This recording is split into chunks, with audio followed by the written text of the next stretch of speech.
When we meet a challenge partially, fragmentarily, or try to escape from it, that is, when we meet it without complete attention, we bring about a problem. And the problem continues so long as we continue to give it incomplete attention, so long as we hope to solve it one of these days. Do you know what time is? Not by the watch, not chronological time, but psychological time? It is the interval between idea and action. An idea is for self-protection, obviously. It is the idea of being secure. Action is always immediate. It is not of the past or of the future. To act must always be in the present. But action is so dangerous, so uncertain, that we conform to an idea which we hope will give us a certain safety.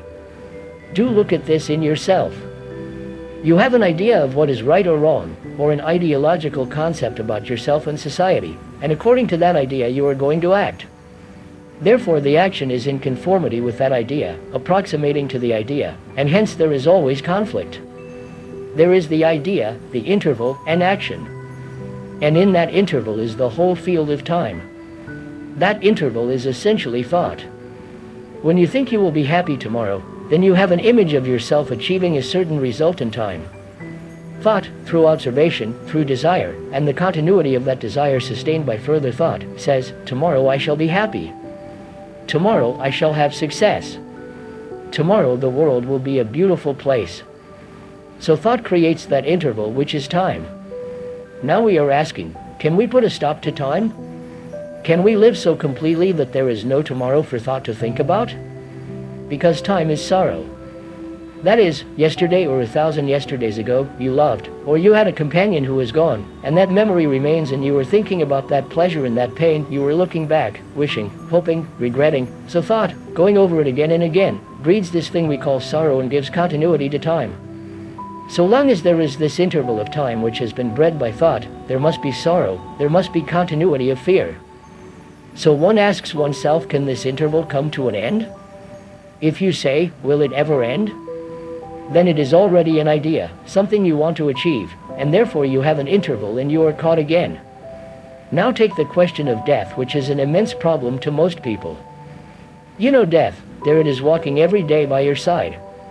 Is it possible to meet it so completely that you do not make a problem of it at all?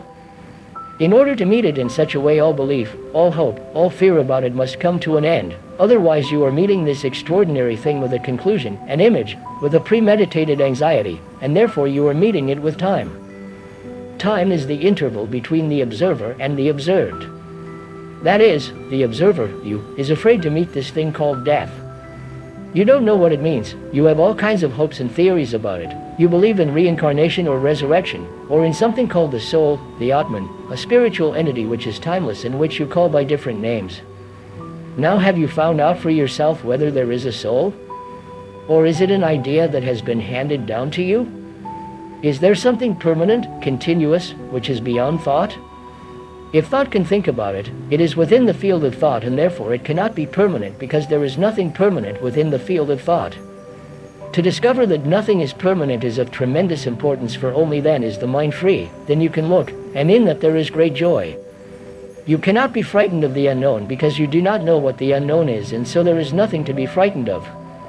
Death is a word, and it is the word, the image, that creates fear. So can you look at death without the image of death?